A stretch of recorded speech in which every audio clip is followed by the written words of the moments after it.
It was an unusually warm day in early autumn when my son, Alex, discovered it. We were meandering through the flea market, the aroma of popcorn mingling with the musty scent of old books and antiques. Alex, who was usually disinterested in such things, was inexplicably drawn to a small, dusty table at the edge of the market. There, amidst a collection of forgotten trinkets, was an old doll. It was a ragged thing, with a cracked porcelain face and hollow eyes that seemed to follow us as we approached. The doll's clothes were tattered and its hair was a tangled mess. Despite its condition, Alex's eyes lit up with a mix of fascination and delight. "Can we get it, Dad? Please?" he begged, clutching the doll tightly. I hesitated, glancing at its worn appearance. "I don't know, Alex. It looks pretty old and, well, it's kind of creepy." But Alex's pleading was relentless. He looked at me with those big, hopeful eyes, and I knew I couldn't say no. With a sigh, I agreed, and we handed over a few crumpled bills to the old vendor, who seemed all too eager to part with the doll. The drive home was uneventful, but the moment we stepped through the front door, a chill seemed to settle over the house. I shrugged it off as just an odd coincidence and set the doll in the corner of Alex's room, next to his bed. Alex was ecstatic, hugging the doll tightly before drifting off to sleep. I should have known something was wrong when I heard the soft creak of floorboards in the middle of the night. But when I checked on Alex, the doll was where I'd left it, sitting eerily still. I brushed it off as nothing more than a figment of my imagination and went back to bed. But as I lay there staring at the ceiling, I couldn't shake the feeling that the doll was somehow watching me. The following night was when things started to unravel. I woke up to the sound of faint rhythmic tapping. It was coming from Alex's room. At first, I thought it might be the house settling, or perhaps a branch tapping against the window. But as the tapping grew louder, it became impossible to ignore. I crept down the hallway and slowly pushed open Alex's door. The room was bathed in moonlight, casting eerie shadows on the walls. Alex was still sound asleep, but the doll was no longer in the corner. Panic surged through me as I scanned the room, finally spotting the doll sitting upright in the middle of Alex's bed. I must have knocked it over earlier, I reasoned, and Alex had simply moved it. I picked it up and set it back in the corner, feeling a shiver run down my spine as I did so. That's when I noticed something odd. A faint, fresh smear of blood on the doll's cheek. My heart pounded. I was sure the doll hadn't had any marks on it before. Trying to calm myself, I cleaned the spot with a tissue, convinced it was just my imagination running wild. But as I returned to bed, the feeling of dread didn't leave me. I tossed and turned, unable to shake the image of those empty, lifeless eyes. The next morning, I found Alex in the kitchen, his face pale and tired. "Dad, I had a bad dream," he said quietly. "The doll. It was moving around on its own and it tried to grab me." I tried to reassure him, brushing off his fears as nightmares. But the uneasy feeling lingered, and I resolved to keep an eye on that doll. Later that day, my wife Lisa was preparing lunch when she suddenly screamed. I rushed into the kitchen to find her standing frozen, staring at the doll, which now sat on the kitchen counter. I could see the horror in her eyes. "I didn't put it there," she whispered. "I swear." Before I could respond, the power flickered and went out, plunging the house into darkness. I fumbled for my flashlight, but the sudden silence was deafening. Then came a sound that froze my blood. A single, deliberate tap, tap, tap coming from the hallway. It was then that I heard Alex's terrified scream. I rushed to his room, only to find him lying motionless on the floor, with the doll perched next to him. The room was a mess, with toys scattered everywhere and a large gash on Alex's forehead. My heart sank as I picked him up. The doll seemed to mock us with its eerie stillness, its eyes glowing ominously in the dim light. Alex's injury wasn't life-threatening, but it was enough to send us to the emergency room. The doctors were concerned, but assured us that the gash would heal with some stitches and rest. As we waited for Alex to be patched up, Lisa and I exchanged worried glances. When we returned home, the house felt different, heavier, more oppressive. The doll was still in Alex's room, placed on the shelf as if nothing had happened. I couldn't understand how it had ended up in the kitchen or how it had somehow caused Alex's injury. Over the next few days, the doll's presence became a source of constant anxiety. Lisa and I tried to maintain a semblance of normalcy for Alex's sake, but every creak and groan of the house made us jump. We moved the doll to the attic, hoping to avoid any more disturbances. But that night, as I lay in bed, I heard the soft sound of footsteps from the attic. My heart raced as I remembered the doll. I went up to check, flashlight in hand, but the attic was empty. The doll was gone. I searched the house frantically, my anxiety mounting with every minute. Finally, I found it in Alex's room, back on his bed. It was as if it had never been moved. "This is ridiculous," I muttered to myself, trying to ignore the growing sense of dread. I picked up the doll, my hands shaking, and locked it in a box, securing it tightly with tape. That night, Alex's room was eerily quiet. I lay awake, the image of the doll's vacant eyes haunting me. Around 2 a.m., I heard a noise, a muffled thud, followed by a dragging sound. My heart pounded as I crept into Alex's room, only to find him sleeping soundly, the doll's box on the floor, its contents scattered around. I picked up the doll with trembling hands and put it back in the box, locking it securely. Lisa and I decided to leave it there, hoping that it would be safe and that Alex would be able to rest without further disturbances. But that was wishful thinking. The days that followed were tense.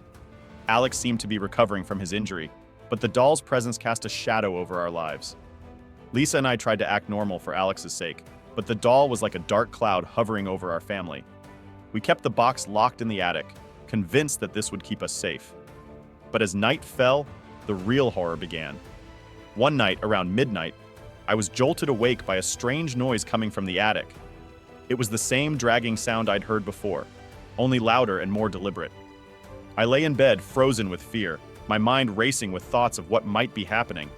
Unable to ignore it any longer, I grabbed a baseball bat from the closet and climbed up to the attic. My flashlight flickered as I approached the box, which was now lying open on the floor. The doll was gone. The attic was a maze of old furniture and dusty boxes. I shone my flashlight around, my breath coming in short, panicked gasps. Then I saw it. A small, flickering shadow moving behind an old wardrobe. I approached cautiously, bat raised. The shadow moved again, this time closer. I could see the outline of the doll, standing upright among the old relics. It was impossible. It wasn't just standing, it was moving on its own. I swung the bat, but the doll wasn't there. Instead, it had somehow moved to the other side of the attic. My heart raced as I chased it, but no matter how fast I moved, the doll seemed to stay just out of reach. I was exhausted, drenched in sweat, and terrified beyond reason. Finally, I managed to corner the doll. As I reached out to grab it, it suddenly lunged at me, its porcelain face twisting into a grotesque grin. I stumbled back, losing my balance, and the doll fell to the floor. I seized it, stuffing it back into the box and slamming the lid shut. The dragging noise stopped abruptly. The attic fell silent. I locked the box and left the attic, my hands shaking and my mind racing. When I reached my room, I found Lisa waiting for me, her face pale with worry. "What happened?" she asked, her voice trembling. "I don't know," I admitted, "but we need to get rid of that doll. It's not safe." Lisa agreed, but the decision was already too late. The doll had made its presence known, and it wasn't going to let us go without a fight. The next morning, Lisa and I were exhausted. We had little sleep and an uneasy feeling that something terrible was about to happen. We decided it was best to get rid of the doll as soon as possible. We planned to take it to a local antiques dealer who specialized in curating old items, hoping that it would be safely out of our lives. But as the day wore on, things began to unravel further. Alex was playing in the living room when he suddenly began to cry. We rushed in to find him staring at the spot where the doll had been kept. "The doll!" he sobbed. "It said it wants to hurt us." Lisa and I exchanged worried glances.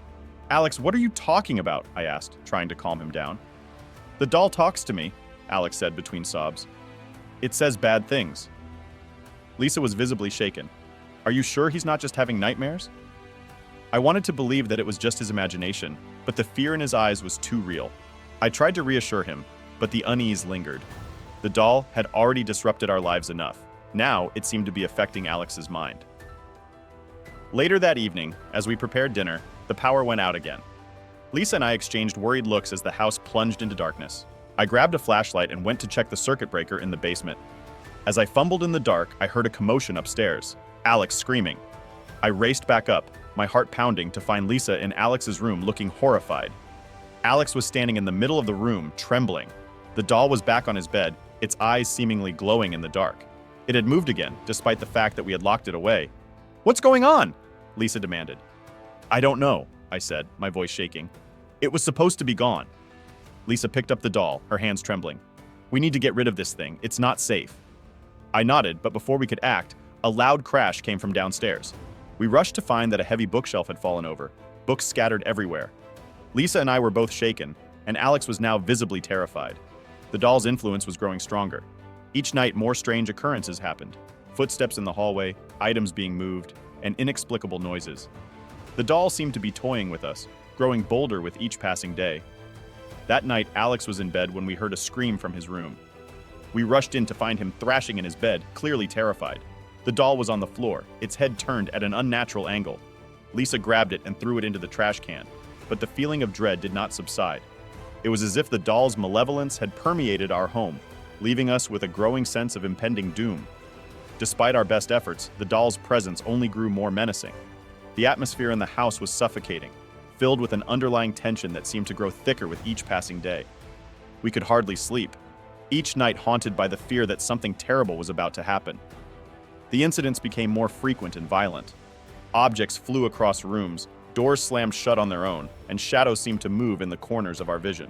It was clear that the doll was no ordinary toy. It was something far more sinister. One evening, as Lisa and I were trying to maintain a semblance of normalcy for Alex's sake, I heard a loud crash coming from the attic. My heart sank as I realized that we had left the doll's box in there. I grabbed a flashlight and hurried up the stairs, hoping that nothing too terrible had happened. When I reached the attic, I was met with an unsettling sight. The box was open, the doll was missing, and the attic was in disarray. My flashlight beam landed on the doll, which was now standing upright in the middle of the floor. Its cracked face seemed to be grinning at me. As I reached for it, I felt a cold, invisible force push me back. I stumbled, falling against the wall. The doll's head turned slowly to face me, its eyes gleaming with an unnatural light. I could feel an icy chill in the air, and a feeling of intense dread washed over me. Just then, I heard a noise from downstairs, a muffled cry.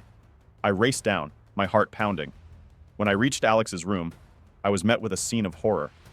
Alex was lying on the floor, bloodied and unconscious, with Lisa frantically trying to help him. The room was in chaos. Drawers were pulled out, the bed was overturned, and the doll was sitting calmly on the nightstand, as if it had just been placed there. Lisa looked up at me, tears streaming down her face. "It's the doll! It's causing all this!"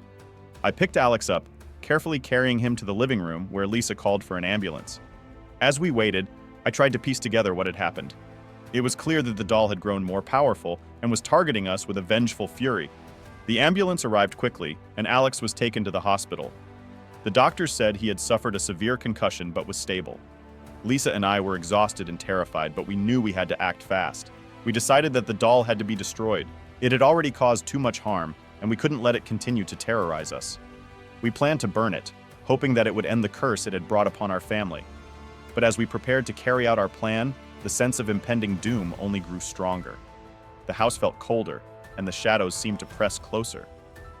We knew that whatever was attached to that doll was not going to let us go without a fight. We were determined to rid ourselves of the doll once and for all. With Alex still in the hospital, Lisa and I decided to act quickly. The doll had caused enough suffering, and we couldn't let it continue to haunt us. We took the doll out of the box, its cold, lifeless eyes seeming to mock our efforts. We wrapped it in an old blanket and carried it to the backyard, where we had set up a small bonfire.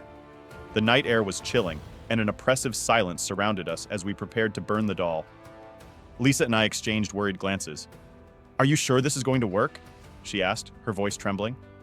"It has to," I replied, trying to sound more confident than I felt. "We need to end this." I threw the wrapped doll onto the fire and watched as the flames began to lick at the edges of the blanket. The doll's eyes seemed to glow in the firelight, and a strange, almost mournful wail filled the air.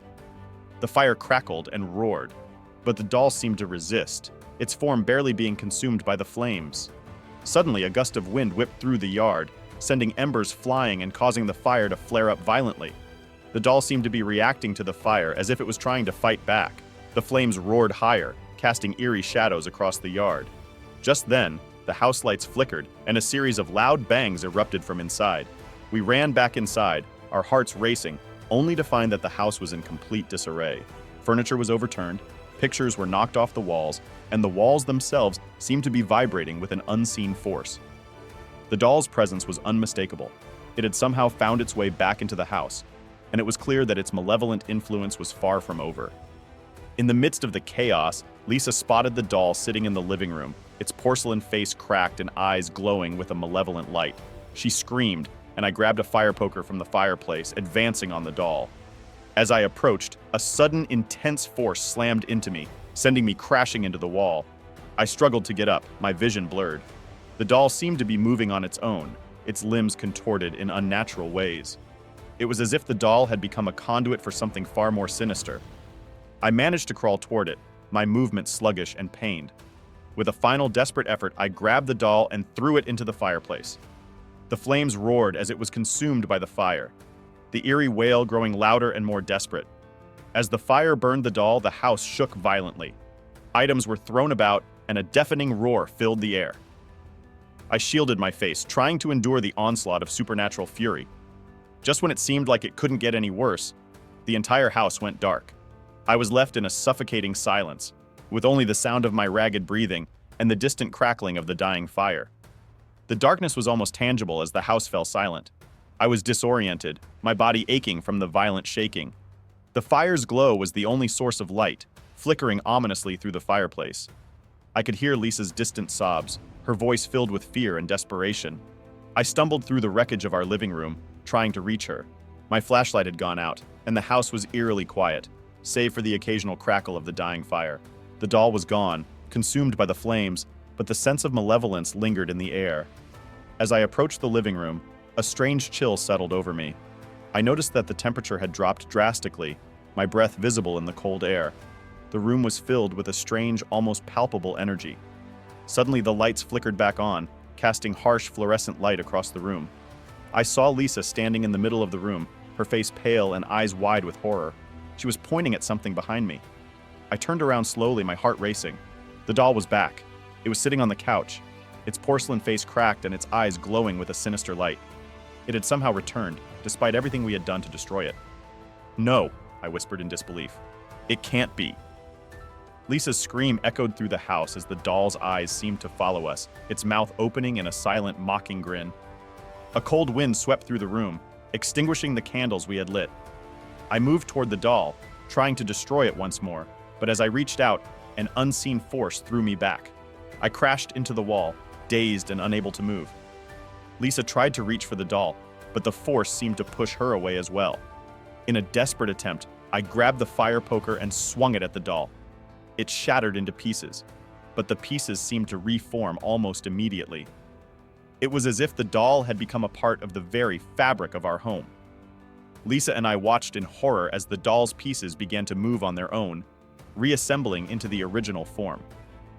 The doll's face, now more grotesque and menacing than ever, seemed to be laughing at us.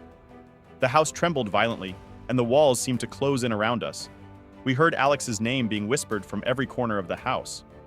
The whispers grew louder and more frantic, and the doll's eyes glowed brighter, casting an eerie light over everything. In a final, desperate act, Lisa and I grabbed the doll and threw it into the fireplace one last time. The flames roared, and the house shook with a final, deafening crash. We watched as the doll was consumed by the fire, the eerie wail growing louder before suddenly cutting off. The house fell silent once more. We were left in the suffocating darkness, the oppressive feeling finally lifting. Exhausted and battered, we clung to each other, our breaths visible in the cold air. When morning came, the house was eerily calm. The remnants of the doll were reduced to ashes, and the oppressive presence had vanished. Alex was discharged from the hospital, and although he was shaken, he seemed to be recovering. We moved out of that house soon after, unable to shake the fear that the doll's curse might still linger. The memories of that night haunted us, and we never spoke of it again. We hoped that leaving the house would finally put an end to the terror, but the fear of what we had endured would never truly leave us.